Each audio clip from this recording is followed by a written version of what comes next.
Sí, buenas tardes a todos. Un saludo y decir que de los que más saben de educación es Pilar, no yo, que realmente ella ha hecho el gasto de dedicarse a lo importante, al modelo educativo, a la filosofía de la educación, a la finalidad que perseguimos, que yo incluso me podría callar y empezar el debate entre todos. Pero bueno, por aportar un par de puntos de vista complementarios, hablo rápidamente de los recortes y hablo de las reformas, o más bien contrarreformas que se están preparando. Bueno, en cuanto a los recortes, empezar haciendo una afirmación, y es que la asignatura pendiente que tiene la educación pública en España, como consecuencia de los pactos y la política que los diferentes gobiernos de todo tipo han hecho con la Iglesia y con la patronal privada de educación, supone que seguimos manteniendo tres herencias del franquismo. La segregación clasista, la confesionalidad en la escuela y la existencia de un sector privado educativo bastante potente. Este es un tema serio y está condicionando la situación de la educación pública. A pesar de ello, en el periodo democrático se han dado avances importantes en el desarrollo de la red pública, de numerosos centros educativos públicos, profesorado, extensión de la escolarización obligatoria, reducción de ratios, de número de alumnos por clase. Había una serie de mejoras importantes incluidas en la universidad. Se ha socializado la educación. Pero desde hace bastante tiempo ya está habiendo un proceso de acoso y derribo a la educación pública, especialmente por los gobiernos conservadores, no solo por ellos, en determinadas comunidades autónomas gestionadas por estas posiciones políticas, y en el último periodo se intenta generalizar al conjunto del Estado con mucha más brutalidad y en todos los ámbitos, en la educación infantil, en primaria, en secundaria, en universidad. Y dentro de este panorama de agresiones, yo creo que hay que destacar, por una parte, las instrucciones del curso pasado para la Comunidad de Madrid, que intentaron abrir una brecha y un camino que ahora se pretende generalizar al conjunto de España, al conjunto del Estado, y luego el Real Decreto Ley de abril de 2012, de 20 de abril, que supone un brutal recorte en los recursos educativos. Un recorte de 3.000 millones de euros, añadir a los que ya contemplaban los presupuestos generales del Estado para 2012, y que con un recorte similar de otros 3.000 euros en educación en los últimos 2 años nos coloca en un retroceso en la inversión educativa de 1 billón de las pesetas antiguas, del orden de los 6.000 millones de euros. Evidentemente esto lo hacen por dos tipos de razones. No solo por la crisis. La crisis es la coartada y la excusa para recrudecer los ataques y las agresiones, pero hay dos razones muy evidentes. Una ideológica y otra de negocio. Como diría el personaje del Padrino, no es nada personal, es por negocio. Pues efectivamente. Ideológica porque históricamente la educación en España ha estado controlada por las élites políticas, religiosas y económicas. Y yo creo que están incómodos por ese proceso de socialización que en democracia, en el último periodo que estamos viviendo, se ha producido. Yo creo que estas élites no están cómodas con la llegada a la universidad de las clases populares, el alargamiento de la escolarización obligatoria, la mejora de la calidad educativa en el sector público educativo, etcétera. ¿Por qué? Pues porque no les interesan, como decía antes Pilar, ciudadanos formados, informados, críticos, responsables, comprometidos con su tiempo y que pretenden y aspiran a mejorar su sociedad. No les interesan. Y luego no tiene coherencia con el modelo de mercado de trabajo que se ha puesto en marcha. Un mercado de trabajo precario, un mercado de trabajo en rotación, un mercado de trabajo poco cualificado, un modelo productivo que apuesta por el Eurovegas en vez de por el desarrollo de una economía sólida, con proyección de futuro y realmente que piense no solo en el desarrollo económico, sino humano y social. Entonces hay una contradicción muy gruesa. Y la reflexión que se hace en estos cabezas de huevo que tenemos de ministros de Economía y de Hacienda, que son profundamente ultraliberales, es ¿para qué vamos a invertir en educación si vamos a tener que invitarlo a nuestros jóvenes a que se vayan al extranjero presentándoles la admiración como si fuera una fiesta, porque no son capaces de encontrar trabajos cualificados a nivel de su formación en nuestro país.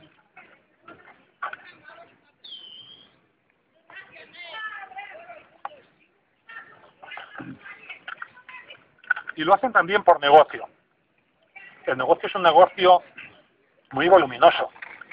La UNESCO calcula en 2 billones de dólares al año el volumen del negocio de la educación en el mundo. 2 billones de dólares al año. El Tratado para una Constitución en Europa cambiaba la consideración de la educación como un derecho público a un servicio, y hablaba de servicios económicos de interés general. El GATT, el Acuerdo General para el Comercio de los Servicios, también introduce esa consideración como un producto más, abriéndolo a la competencia. Es decir, están desde hace tiempo colocando los servicios públicos, y uno tan importante como el servicio público educativo, en esa consideración de un servicio general y no de un derecho subjetivo, un bien público, un derecho universal de todos los ciudadanos. Hay 2 formas de privatizar. Una, desarrollando la red de escuelas y de centros privados; la segunda, privatizando los públicos. Y entre medias hay una tercera vía, que es la de deteriorar lo público para hacer que huyan profesorado y sobre todo alumnado hacia los centros privados. Voy a citar 2 experiencias muy concretas. Una en Nueva Orleans, que después del Katrina se produjo un efecto de privatización de las escuelas públicas brutal. Prácticamente el 90% de las escuelas públicas se privatizaron tras la destrucción, y aprovecharon para despedir a miles de profesores sindicados que estaban en las escuelas públicas y que eran una resistencia importante frente a los planes neoliberales. Otro ejemplo es el de Zambia, que a instancias del Banco Mundial aplicaron también una política de privatización de la enseñanza pública con unos resultados absolutamente desastrosos. Aumentó la tasa de alfabetización, el abandono escolar, las desigualdades sociales, en fin, la segregación allí. Pero volviendo a España, es un negocio, evidentemente. Hace muy poco, hace un par de meses, se publicaron unos datos del Instituto Nacional de Estadística que decía que en el curso 2009-2010 los beneficios de la enseñanza privada ascendían a 674 millones de euros. Un aumento del 13% respecto al último informe que había, que era de 2004-2005. Se debe a varias razones. Por una parte, al aumento de los fondos públicos que recibe la concertada, un 30% de aumento de fondos públicos, cesión de suelo, cuotas abusivas que cobran con total impunidad y con el silencio de la inspección educativa. Entonces, el negocio lo están haciendo fundamentalmente a costa de la escuela pública, que se ve recortada, estrangulada y con transferencias hacia el sector privado. Con el pretexto de la crisis, ya lo he dicho, han venido el brutal ataque del año pasado y especialmente de este curso con el Real Decreto de abril de 2012.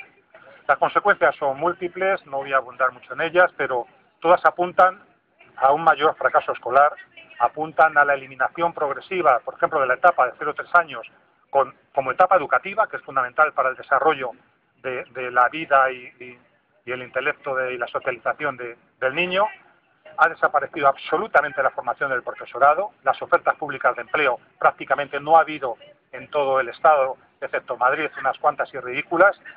Se ha precarizado la función docente, con un aumento un endurecimiento de las condiciones de trabajo, con más horas lectivas que se dejan de aplicar en otras actividades que se realizaban antes, reduciendo retribuciones, no sustituyendo al profesorado enfermo con incapacidad temporal, masificando las aulas hasta un 20% más en las ratios, reduciendo becas, ayudas en comedores, en libros, en actividades complementarias, en fin, sobre todo reduciendo recursos para la atención a la diversidad, que supone básicamente atender esas dificultades que pueda haber, esa riqueza para cogerla como una oportunidad y sobre todo para dar más a aquellos que más lo necesitan. Y luego en el caso de la universidad, que supongo que muchos lo controláis, los más jóvenes, el recorte también ha sido tremendo, 370 millones de euros desde 2010, una reducción mayor del 5%, reducción en becas y una subida de tasas que van desde 540 euros para las nuevas matrículas hasta 5.000 o 6.000 euros en los casos de repetición de asignaturas. Depende del tipo de carrera, depende de la convocatoria de la asignatura, más horas de trabajo, despido de profesorado, etcétera. El profesorado que se puede despedir en la educación pública de primaria y de secundaria este año va a ser de bastantes decenas de miles de personas, bastantes decenas de miles. El año pasado solo en Madrid fueron del orden de 2.000 y pico compañeros y compañeras. Este año se va a ampliar a primaria, en secundaria sigue habiendo reducción de empleo público de forma terrible y además de personas absolutamente cualificadas que han pasado por una oposición, que la han aprobado una vez o varias veces, sin plaza, pero han demostrado su experiencia, su capacidad y sus conocimientos y que son absolutamente imprescindibles para el buen funcionamiento de los centros y para la calidad del sistema educativo. Segundo tema, y acabo con ello, las reformas, o contrarreforma ABER, que la llama, ya hay un anteproyecto presentado, Ley Orgánica de Mejora de la Calidad Educativa. Utilizan estas palabras de calidad por delante, positivas, para arrebatarnos el lenguaje. Pero en el fondo es una especie de vuelta a un modelo neofranquista de escuela. Hay como 7 ejes, lo voy a sintetizar, y si queréis luego hablamos un poquito más de ellos. El primero es reducir el número de asignaturas. El debate que lleva tiempo sobre troncalidad y optatividad van a asignaturas básicas y a disminuir también los contenidos mínimos. Una especie de vuelta a lo básico, de empobrecimiento del currículo. El currículo, por ejemplo, en el franquismo se reducía muchas veces a lo más elemental, a lo más básico, a las 4 reglas en la primera etapa, ¿no?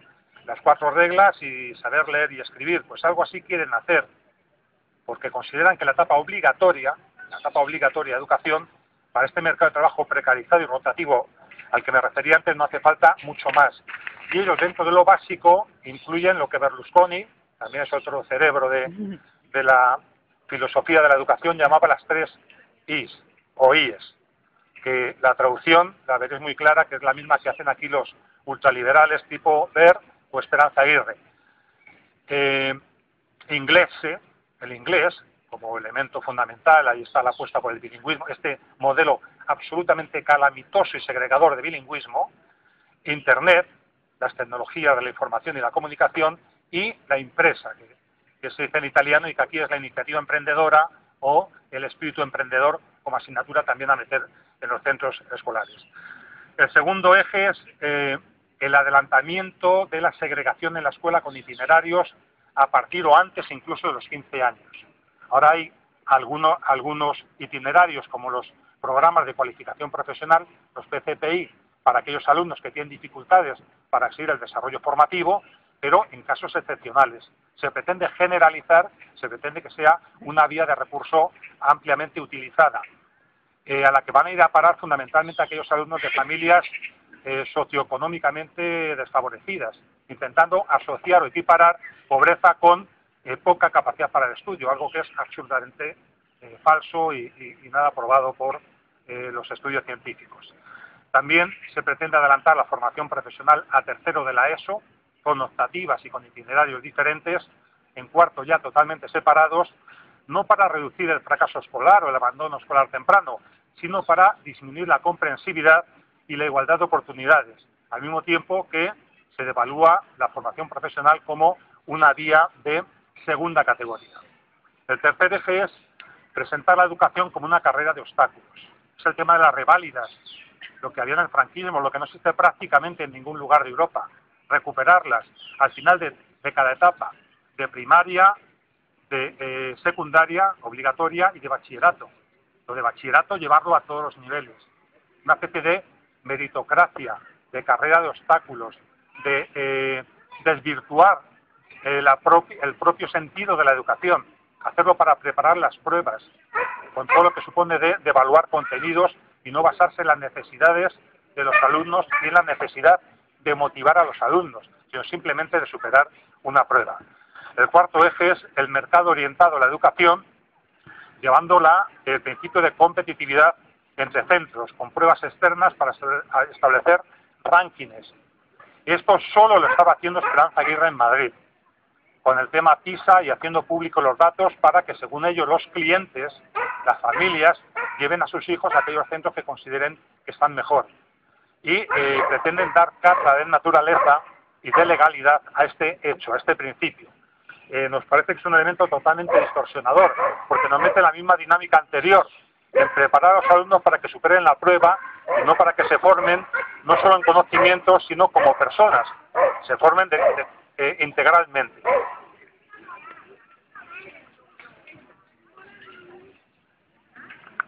El quinto eje es el establecer incentivos en función de resultados o pago por resultados, de tal manera que los refuerzos, los recursos a dar en los centros no tengan que ver con las necesidades del centro y del alumnado, sino en función de los resultados obtenidos. De esta forma se establecerían sistemas de financiación tipo contratos-programas. El sexto es la denominada nueva gestión, que es gestionar la escuela pública con criterios de empresa privada, con supuestamente más autonomía financiera, pero pudiendo buscarla fuera, buscando financiadores fuera, lo mismo que la universidad con el Plan Bolonia, la universidad a través de la subida brutal de tasas y buscar financiación externa, se pretende asegurar la financiación universitaria, metiendo los intereses de la empresa privada dentro del ámbito universitario, igual en el resto de la educación. Buscando patrocinadores, en definitiva, que pongan su logo. Entonces, el Carrefour o no sé qué, pues pondrá al Ramiro de Maeztu el logo por aquello de que se está dando dinero ante unos recursos cada vez más escasos para los centros públicos. Sus logos y sus exigencias. En este mismo capítulo entraría el tema de la especialización de los centros para que compitan entre ellos y una mayor profesionalización de los equipos directivos, reforzando el poder de los equipos directivos al margen de la necesaria autonomía de los centros y una mayor participación de la comunidad educativa. Un ejemplo en esa línea podría ser lo que ya ha empezado a suceder, hecho desde la Consejería de Educación, pero que podrían extenderlo a la gestión directa de los centros. El tema de contratación externa, ajena a lo que dice la Constitución y el Estatuto Básico de la Función Pública, contratando, por ejemplo, profesores en el extranjero, estos ingleses e irlandeses que está trayendo Esperanza Aguirre a Madrid, que no hablan ni papa, son monolingües, de castellano, que no está claro si están cualificados para esa función y que se saltan todo el procedimiento al que estamos obligados, el resto de los ciudadanos, para acceder a la función pública. Y es una manera, si se abre ese melón y esa espita, de introducir una cuña brutal que acabaría también siendo un factor de deterioro para desmantelar la escuela pública. Y el último elemento, el séptimo elemento o eje, es el de fortalecimiento de los convenios, de los conciertos hacia el sector privado. Cuando Gabilondo, el ministro Gabilondo de Educación, intentó un pacto por la educación, se bloqueó por este tema, porque la patronal privada y la derecha, el PP, quería blindar los conciertos legalmente y fortalecerlos. Lo van a hacer, pretenden hacerlo y además hacer legal lo que hoy es ilegal. Antes citaba Pilar el caso de los centros que segregan y separan por género y tienen los niños con los niños y las niñas con las niñas, que es algo absolutamente demencial desde el punto de vista pedagógico, que puedan recibir fondos públicos. Entonces, dándose la paradoja encima de que se dan fondos públicos no solo con una segregación que no hay por dónde cogerla, sino dando más a aquellos que más tienen. En resumen, en el capítulo de contrarreformas es una especie de vuelta a la LOCE de Aznar, más endurecida, y en el fondo yo creo que si no somos capaces, en un capítulo que ahora hablaremos entre todos, de plantearnos la resistencia, la movilización, la recuperación de un discurso que defienda lo público, que levante esa bandera y que organice a toda la comunidad educativa y al conjunto de la ciudadanía, ciudadanos y ciudadanas, porque no es un problema solo de los docentes o del personal de los centros educativos públicos, sino de toda la ciudadanía, es un bien a defender absolutamente entre todos y dependerá de nosotros. Si no, estaremos en la escuela pobre del franquismo y la universidad para ricos.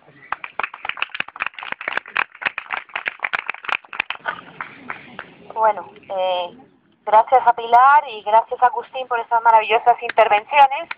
Y bueno, ahora pasamos a un periodo, un tiempo de debate.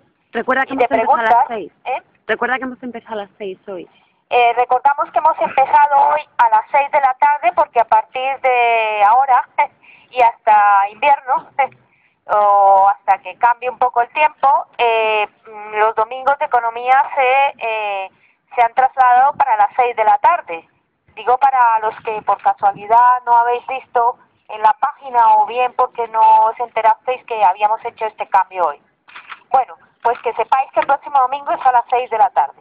Bien, ahora abrimos un turno de palabra para los que tengan preguntas, comentarios, lo que queráis plantear a los ponentes o los comentarios que queráis hacer sobre este tema.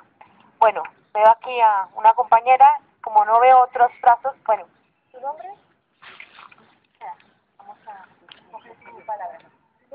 Víctor y la compañera. Hola, hola. No, nada, nada. Hola, buenas tardes. Pilar, totalmente de acuerdo con todo lo que has expuesto y lo único que quería era recordar que de 1900 a 1909 Francisco Ferrer y Guardia puso en marcha la escuela moderna con objetivos educativos basados en desarrollar el espíritu crítico de los niños y también la no competitividad. Bueno, nada más que eso. Ya, sé que no le dejaron, pero vamos, que existió eso. Víctor.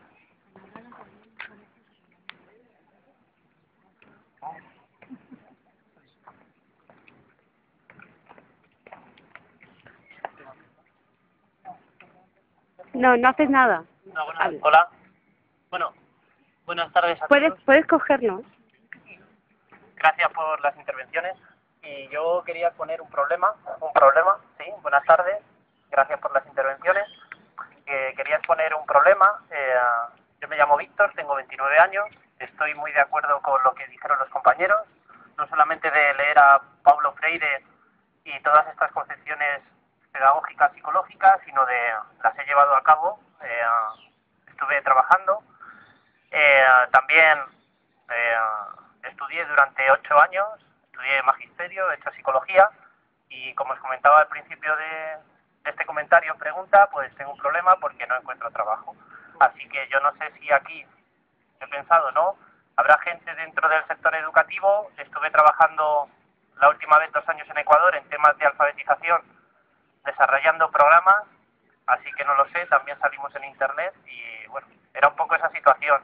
Está muy bien todo lo que es la filosofía de la educación, está muy bien ese traslado de esa teoría a la teoría a la práctica, ¿no? Teórico-práctico, pero luego la realidad a veces te golpea con esa situación de que regresas otra vez a España y realmente es muy difícil, ni siquiera he conseguido una entrevista de trabajo, o sea que no lo sé, estoy mirando no solamente como profesor, como psicólogo, como formador, así que es un poco mi problema, la situación personal que también viven otros compañeros y compañeras. Y no solamente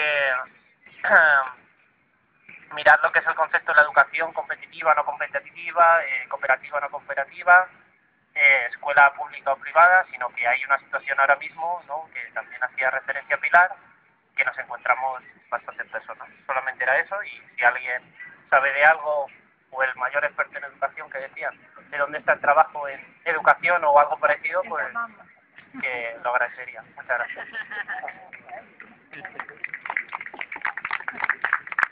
Clara, ¿quién? ¿Yo? Bueno, yo quiero darle las gracias a los dos que han estado aquí hablando, a Pilar y a Agustín, me han parecido estupendo. Y bueno, yo creo que nos ha abierto a todos los ojos porque teníamos dudas del modelo educativo que teníamos. Me lo despego un poco. Pues teníamos dudas del modelo educativo que le estamos dando a nuestros, bueno, yo no tengo hijos, a nuestros sobrinos, primos y tal, pues nos están mercantilizando, nos están llevando al modelo competitivo, a realmente, o sea, tienes que competir o si no, no eres nada, no consigues nada. Entonces, bueno, creo que es muy importante que cambiemos esa forma de educación y esos modelos, esas escuelas en las que realmente ya hemos crecido. Es decir, yo recuerdo cuando tenía que elegir que estudiar en la universidad, nunca me planteé no estudiar en la universidad. Yo estaba entre estudiar dos cosas muy diferentes. Bueno, no, realmente quería estudiar filosofía. ¿Qué pasa? Que filosofía, ¿qué haces con filosofía? nada, entonces, nada, ¿no? Se supone, ¿no? Entonces estudié económicas, guay, ¿no? Salgo al mercado, vamos, o sea, soy el vivo ejemplo de lo que realmente quería hacer, pero el mercado te dice que no, que estás perdiendo el tiempo, con lo cual, ahí estoy. Me alegro que luego hay otro tipo de filosofía también, porque claro, en economía solamente nos enseñan a los neoliberales y tal, y te hablan un poquito de Keynes, porque hay que hablar un poquito de Keynes y ya está. Entonces me alegro que a través del 15M y tal, que realmente estoy tocando y estoy aprendiendo otro tipo de economía, otro tipo de sociedad, que la hay y que existe, y que tenemos que estar todos aprendiendo cada día cómo hacerla. Luego yo tengo mi mejor amiga, es de Corea del Sur precisamente, es trabajadora en derechos humanos, y yo recuerdo hablar con ella sobre cómo es su país y todo esto, y me decía que allí los niños empiezan a las 7 de la mañana en la escuela y terminan a las 9 o 10 de la noche, que se van a casa a dormir, que se pasan todo el día en la escuela, terminan a mediodía y por la tarde son todas actividades de idiomas, de no sé qué, de no sé cuánto, así que se pasan todo el día estudiando y trabajando. Entonces, bueno, claro, no me extraña que luego los pobres no sepan que hay otra realidad. Y ya una pregunta que le hago a los ponentes realmente es, sí, tenemos que luchar, estamos en ello, estamos defendiendo la educación, tenemos que parar la privatización y tenemos que defenderla como un derecho que hay, no como un servicio que nos lo quieren poner. Pero si no lo conseguimos, y parece que por ahora, bueno, estamos un poco fallando, ¿no? ¿Qué hacemos? Para, lo que ha dicho un poco el compañero, todos los profesores que están sin trabajo y que están ahí, que quieren educar a los niños, y para los padres que no quieren esa educación de la competencia ni de que mi hijo tiene que estar en el mercado, sino queremos una educación real para los niños, ¿qué hacemos? ¿Montamos cooperativas de profesores? Quiero decir, yo no quiero que mi hijo esté en ese tipo de educación, yo no la quiero para ello, yo quiero otra cosa. Entonces necesitamos pensar otra cosa, organizarnos de otra forma para no tener generaciones perdidas y para no darle la razón a esta gente porque no tengamos otra alternativa. Entonces tenemos que construir, bueno, lo que siempre decimos, ¿no? Construir otra cosa al margen, porque estos políticos, este Estado nos está vendiendo. Entonces, bueno.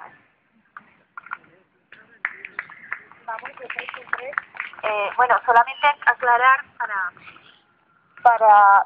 no incomodar tampoco a nuestros ponentes, que aquí nunca traemos, digamos, expertos, traemos gente que sabe, y hay veces que sabe mucho y que lo comparten con nosotros. Digo, para que no entramos tampoco nosotros en economía en una invitación por la excelencia o por los expertos en los términos en que eso significa, ¿no? Por no incomodar, sobre todo lo aclaro, para no incomodar a las personas que hemos invitado. Pilar, si quieres contestar algunos de los comentarios que se han hecho.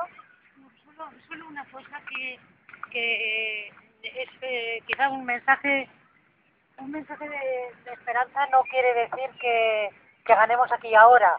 Es decir, yo creo que vamos descendiendo una montaña que ya habíamos subido. Y cuando yo empecé a trabajar en educación, subíamos una montaña con mucha ilusión. Es decir, conquistábamos cada día una cima.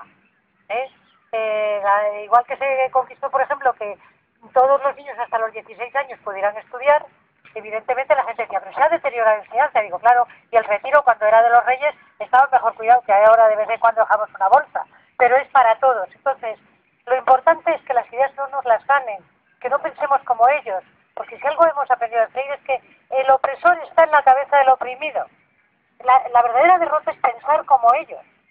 La verdadera derrota es no seguir reflexionando, porque los cambios si se hacen profundos y queremos que duren, no como esas revoluciones de 2 días, que es lo que duran muchas revoluciones, tienen que ser profundos, tienen que ser de ideas. Pues si algo está aportando, por ejemplo, el 15M, que a mí me encanta volver a descubrir la pólvora con todos, me encanta, estoy aprendiendo un montón, me parece que esa es la esperanza. Es decir, yo no sé si hacer cooperativas o no hacer cooperativas. Yo sigo diciendo que lo público. ¿Por qué? Porque dentro de lo público, el mejor beneficio es que nos educamos todos con todos. Y como decía un pastor, entre todos lo sabemos todos. Pues la esperanza hay que mantenerla, pero es a largo plazo. Esto de de que hemos hecho 1000 huelgas los de SEADE, nos quedan otras 1000 que hacer y manifestaciones, y os cuento, es decir, que nadie se ingenue y diga, ¿y para qué hemos conseguido? ¿Qué ha conseguido el 15M? ¿Qué hemos conseguido los profesores en la calle? Que esto va para largo, que esto es una lucha ideológica, que son las más profundas y las más largas. Bueno, si hay otros... Ah, Luis, ¿quieres?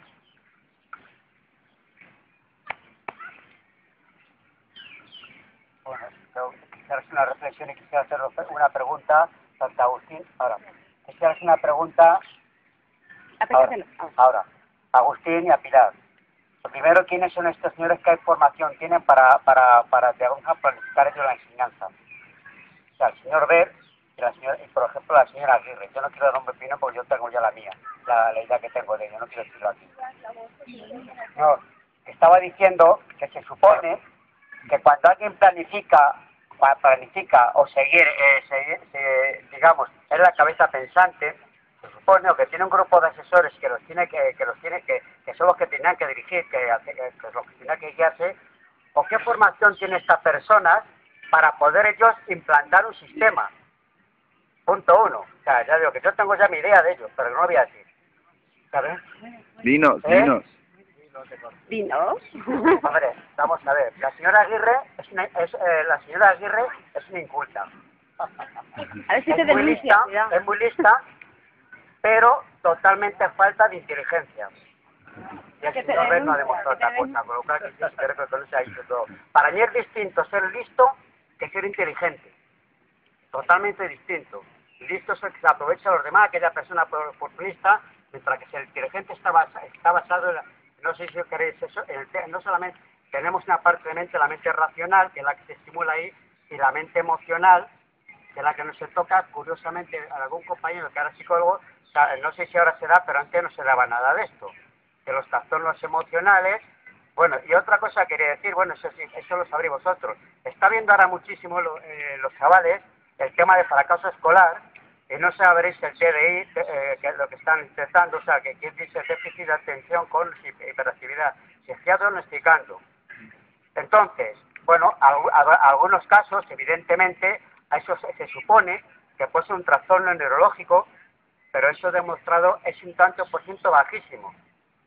Y eso será a un tema que hay que incorporar. La educación no pretendo dar lecciones, quiero que quede claro. Tiene que estar basado en la motivación. A un alumno que no se le motiva no llega muy lejos. No sé si estarán de acuerdo ustedes conmigo, está basado en la motivación, cosa que ahora no ocurre, no en la competitividad, porque eso supone meter en una carrera de estrés. En cuanto a lo que dicen del tema de los suicidios, yo tengo que ver algunos casos ya. Sí está habiendo suicidios con chavales jóvenes, con adolescentes. Concretamente en la Comunidad de Madrid, no hace tanto, hubo algunos, y no se habló nada. Están habiendo bastante trastornos. ¿Qué dice?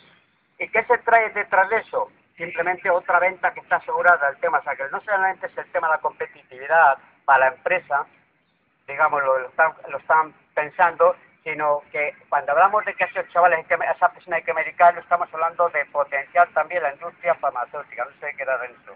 En lugar de meter más personas en educación, meter orientadores y que sean los profesores, porque yo por lo menos por lo que he observado, y no por hacer la pelota, hay muy buenos profesionales. O sea, en este país lo que sobran son buenos profesionales. Me da igual que hablemos en educación, como en medicina, porque también los he visto, como en otras profesiones. Curiosamente, somos un país con una gente muy preparada que si tienen que ir fuera.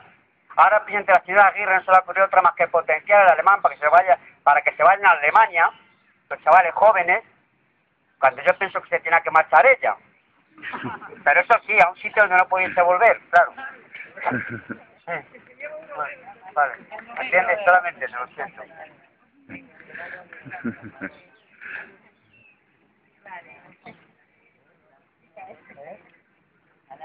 Yo te voy a hacer una pregunta, pero siguiendo con la crítica que hacía Luis, os invito a todos a ver una entrevista que está colgada en YouTube a Esperanza Aguirre sobre en la televisión esta de inglés que se llama Bauhaus TV. Bauhaus TV.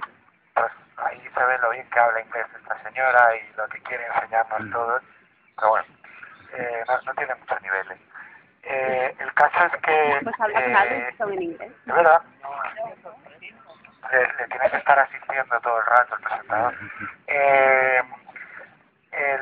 Lo que yo os quería preguntar también con lo que ha hecho la compañera de qué vamos a hacer con nuestros hijos y tal, bueno, los que se atrevan a tenerlos ahora, es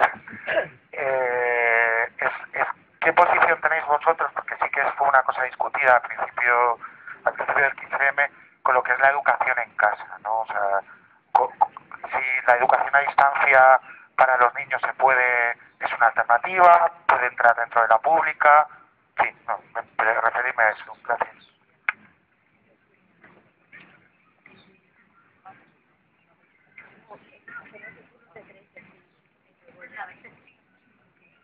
Sí, yo simplemente, bueno, era un comentario que me parece que es importante, ¿no? El tomar conciencia por una parte y por otra parte agradecer el tema de que el 15M ha aparecido en este momento. Yo, por ejemplo, personalmente, me he formado siempre en escuelas, universidades públicas, ¿no? Y el hecho de que el 15M haya aparecido en este momento no es casual. Ha sido el fruto de una gran siembra de muchos profesores y muchas profesoras. Creo que es muy importante, ¿no? El que sepamos hablar en una asamblea no es casual. Lo hemos entrenado mucho en clase. Entonces, por una parte, que quería agradecer eso.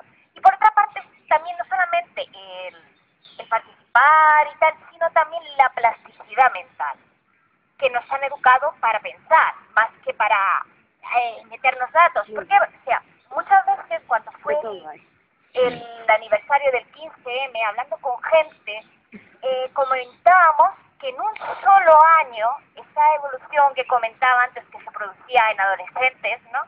En un solo año muchos adultos nos hemos transformado, ya no somos los que éramos. Y un amigo me decía un dato, decía, si tú crees que no te has transformado lo suficiente, fíjate en un dato. ¿Qué cantidad de cosas hace un año vivías como normal y hoy te chirrían? En ese pequeño datito nos damos cuenta que estamos viviendo esa adolescencia continua, esa plasticidad continua de reinventarnos, de no dejar que nos invada ese enemigo, nuestra mente. Y bueno, un poco eso.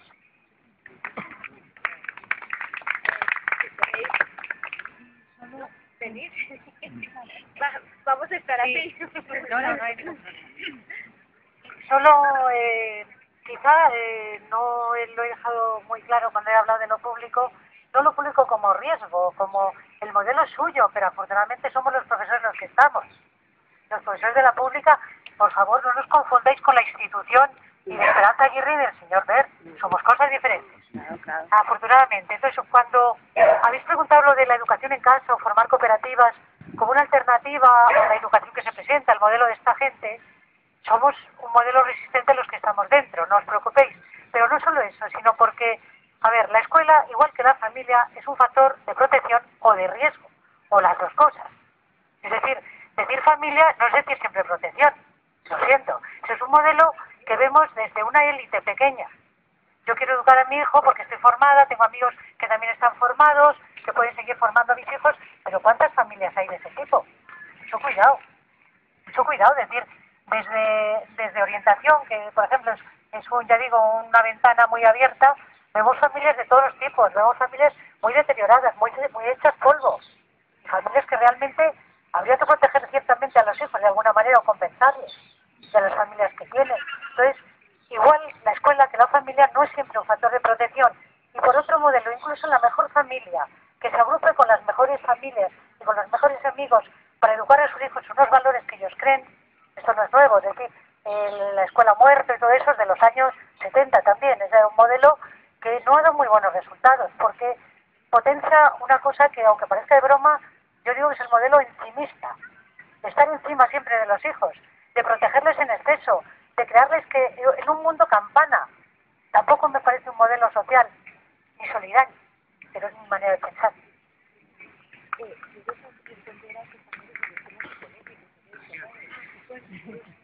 A ver, en cuanto a los temas psicológicos, los chavales que sufren trastornos, por ejemplo, de hiperactividad, es cierto, tan cierto como que los tenemos todos los días, son un 4% de la población y no es poco, quiero decir que más o menos, pues que en cada clase va a haber uno. Que nos agrupan ahora además, pues 1,5, si pudiéramos cortarle a un niño las piernas.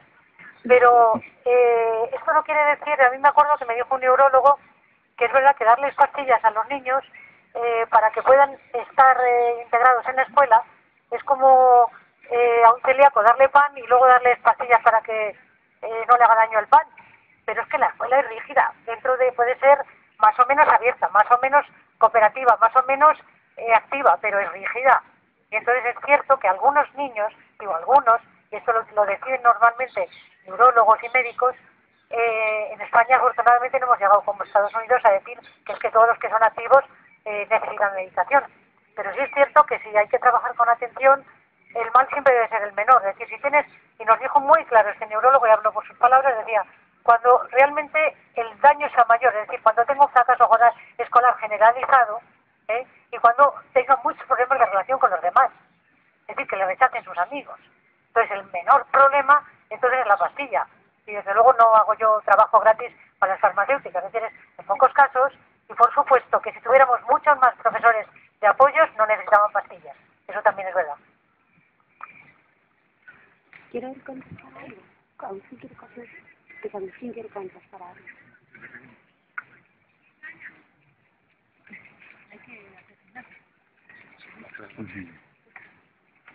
Y sobre otro tema que planteaba el compañero, en el sentido de por qué hacen las cosas el ministro de Educación o la señora Aguirre. Yo creo que lo hacen no porque no tengan asesores, sino lo hacen por una parte, como he dicho antes, por ideología, aunque a veces también se junta con la incompetencia. Es una mezcla muy peligrosa. Una determinada ideología, que no es la nuestra, es una ideología segregadora, clasista, dispuesta a mantener los privilegios de siempre. Y luego la incompetencia es algo evidente. Tiene una gran capacidad para provocar falsos debates, para montar líos, para desorganizarlo todo. Por ejemplo, está habiendo un comienzo de curso tremendo. No hemos acabado el curso anterior, hemos estado esta semana con los exámenes de septiembre y faltaban a las juntas de evaluación, que es el acto más importante, que se hace mucho más a final de curso, profesores y profesoras, tutores y tutoras que se tenían que ir corriendo a otros centros donde estaban nombrados para participar en los claustros y en la elección de los horarios y grupos y asignaturas y materias para el curso próximo. Porque parece que estaba hecho de manera deliberada. Toda la carrera, todo jugando al escaparate de que la semana que viene empiezan las clases, cuando es manifiestamente imposible, cuando no se sabe ni qué alumnos y alumnas aprueban, ni quiénes no aprueban, quiénes repiten, quiénes pasan de nivel o promocionan, entonces creando un caos brutal y un malestar que luego se arrastra durante el resto del año. Porque cuando un profesor o una profesora llega a un centro, han elegido su compañero de departamento, lo han dejado los peores grupos, los peores horarios, se crea un clima y una tensión para todo el año de malestar, de revolverse, de llevarse mal a aquellos que deberían de estar unidos y cohesionados para plantar cara a estas políticas. Entonces es ideología, es incompetencia y a veces mala leche para deteriorar el servicio público educativo. Pero quiero decir algo más. Es absolutamente imprescindible levantar un discurso que defienda lo público y ser muy coherentes con él.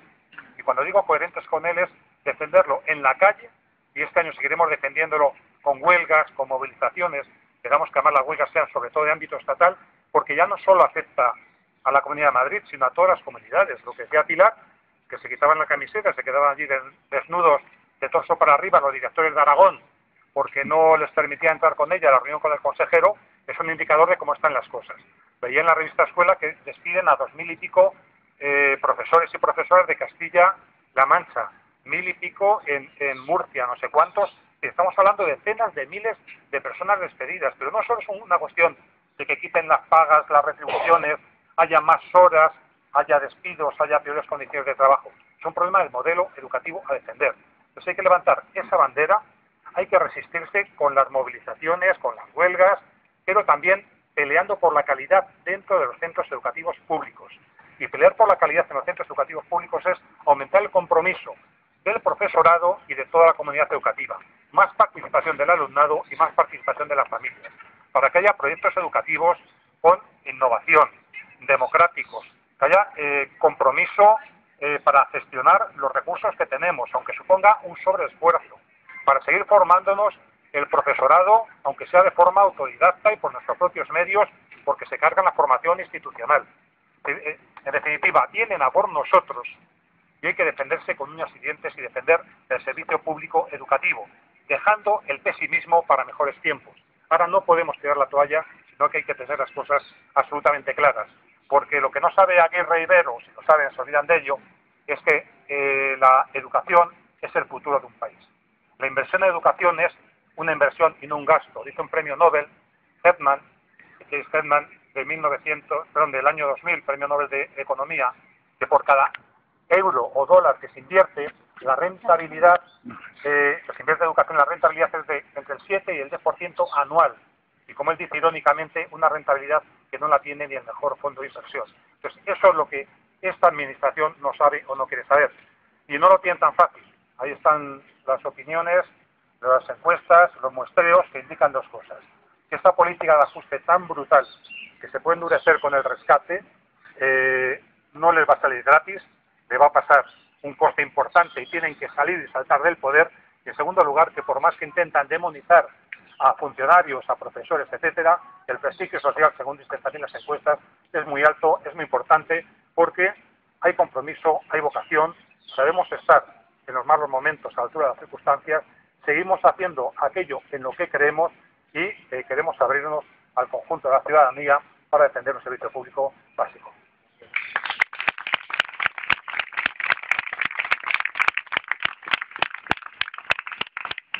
Bueno, no sé si hay más preguntas, comentarios, ¿alguien más quiere intervenir? Me gustaría que se pronunciaran sobre la huelga del 17. Bueno, hay aquí un compañero que pide a los ponentes que se pronuncien sobre la huelga del 17, no sé si queréis hacerlo.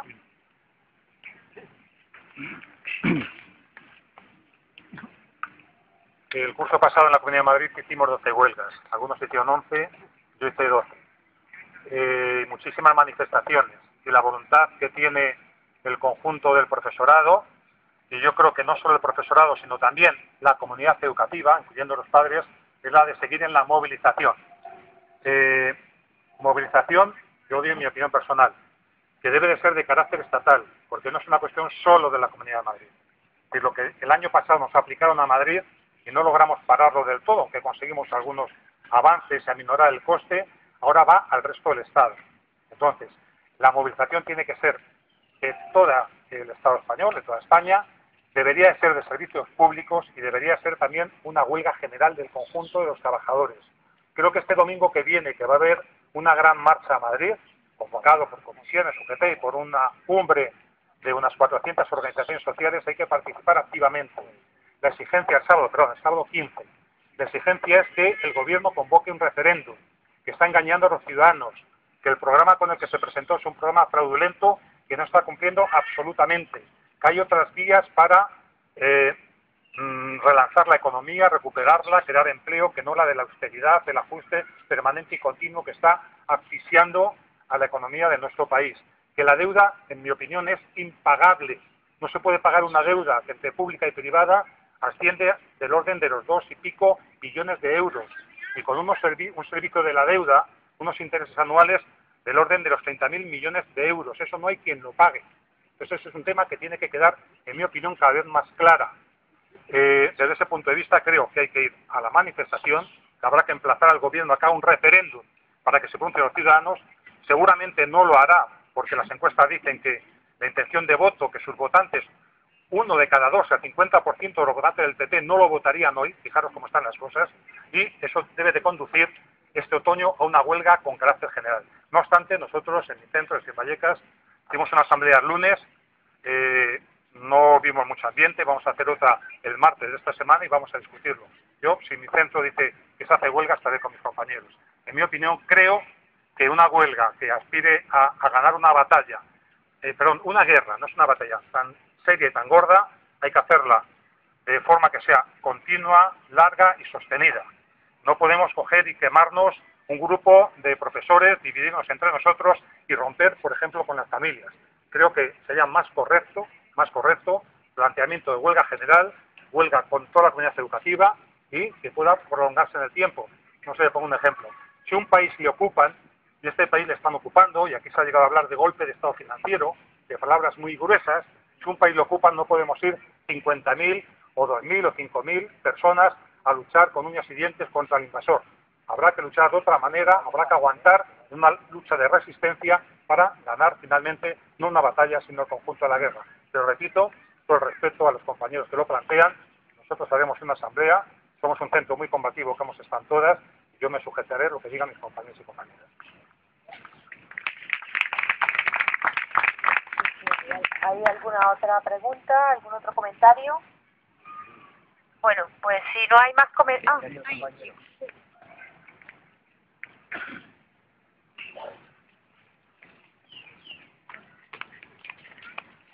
Bueno, otra vez quería dar la opinión, no solamente venir aquí, que parecía que había quedado a pedir trabajo, ¿vale? Una opción que estábamos hablando antes, ¿no? Y es una propuesta, yo como no puedo trabajar, no la puedo hacer o seguir desarrollándola.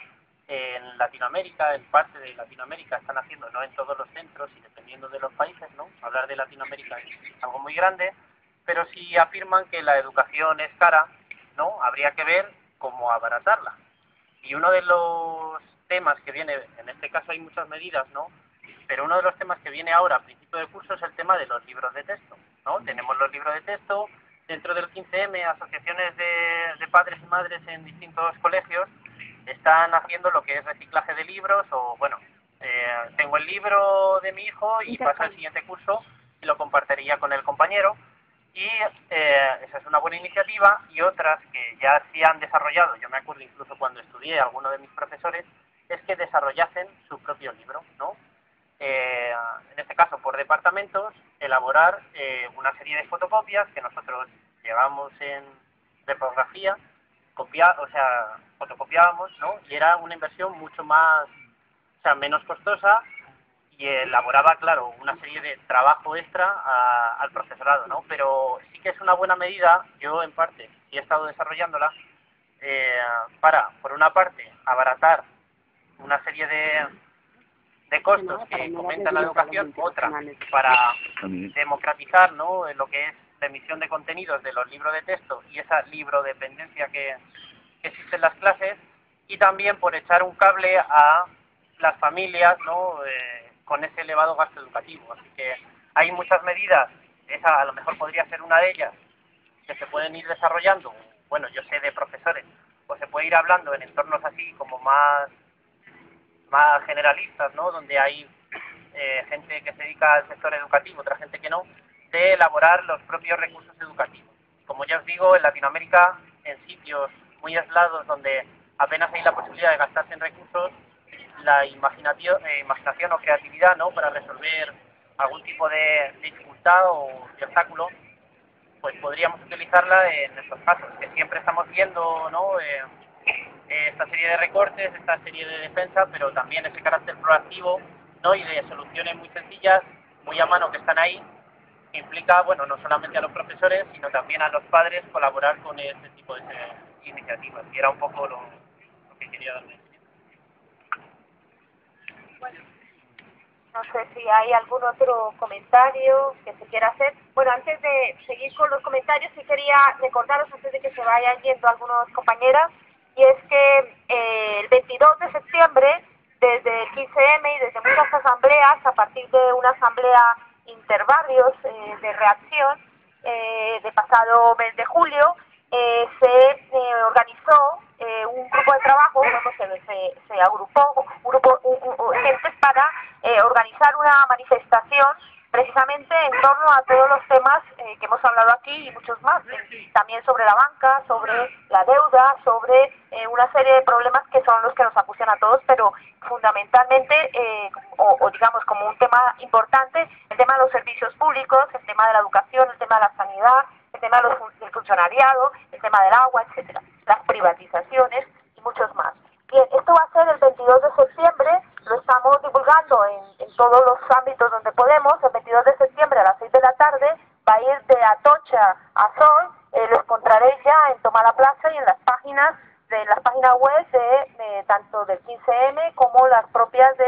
economía azul.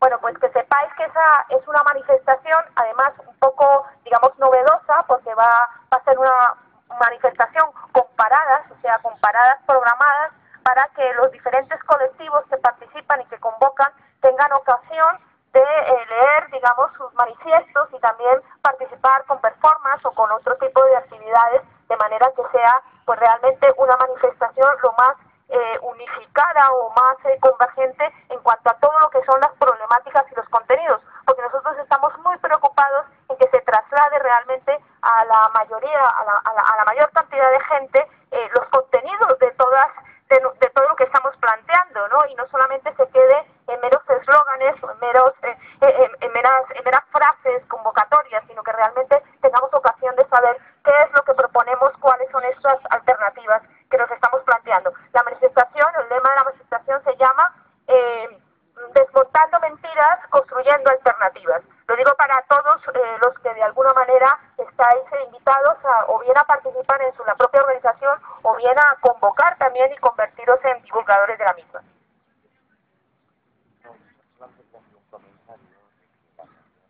No, pero habla. Solamente hacer un comentario que a cuenta de lo que ha dicho el compañero de los libros, hay asambleas populares de barrios donde se están recogiendo durante todo el año libros ya usados, y en la Asamblea Popular de Carabanchel, los 2 últimos fines de semana, en la plaza de Oporto, Metro Oporto, se han hecho un intercambio de libros de gente que por necesidades económicas pues ha ido a adquirir sus libros. Tenemos allí en el ECO miles de libros, y lo que se ha hecho la gente, que el niño o la niña pues lleva ya su lista de libros con la editorial, con los libros que necesita, y lo que se ha hecho allí es adquirirlos.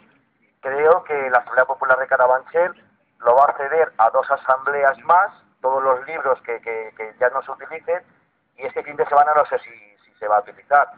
Si hay alguien está interesado, pues que se meta en la página de Carabanchel y que ahí se puede enterar. Si este fin de semana lo hay, pues también pongo conocimiento de que todo aquel que quiera adquirir libros de forma gratuita, pues que se puede pasar por allí y adquirirlo. Muy bien. O si no encuentran los libros que necesitan ahí, pues en Bibliosol hasta el 10 de septiembre, bueno, bueno, yo sé que estaba, claro, porque es el lunes, ahora que estoy cayendo.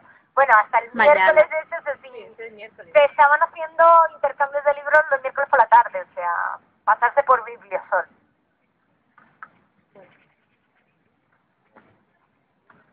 Y también de libros en el campo de la Cebada, mañana de 5 a 8, los padres cambian libros. Hay una página del campo de la Cebada. Ya ves, en Sol, en la Cebada, o sea, en muchos sitios. Bueno, en el ECO. Bueno, yo creo que ya podemos, si os parece bien, podemos dar ya por terminada este domingo de Economía de Sol. Os invitamos al próximo domingo a las 6 de la tarde. Sanidad. Vamos a hablar sobre sanidad y vamos a intentar tratarlo pues casi, ojalá con la misma profundidad y con la misma suerte de tener a los ponentes como hemos tenido hoy. Ponentes que a los cuales una vez más les damos nuestras gracias y les agradecemos que ojalá puedan venir en otras ocasiones y sumarse a todas nuestras movilizaciones. Gracias a todos.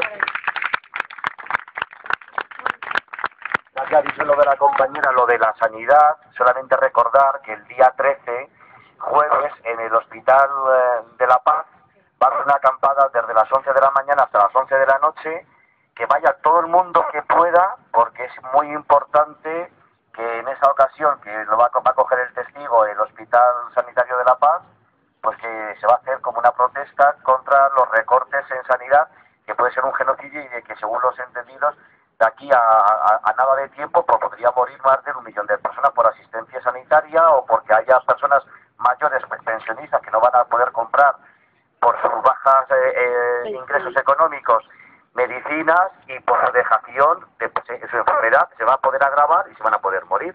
Eso es un genocidio, y creo que ahora que ya coge el testigo el Hospital de La Paz, el día 13, todo aquel que pueda durante todo el día que se pase, por favor. Bueno, hay que cualquiera toma la placa para ver todas estas convocatorias. Y os dejamos en mente con el 22F.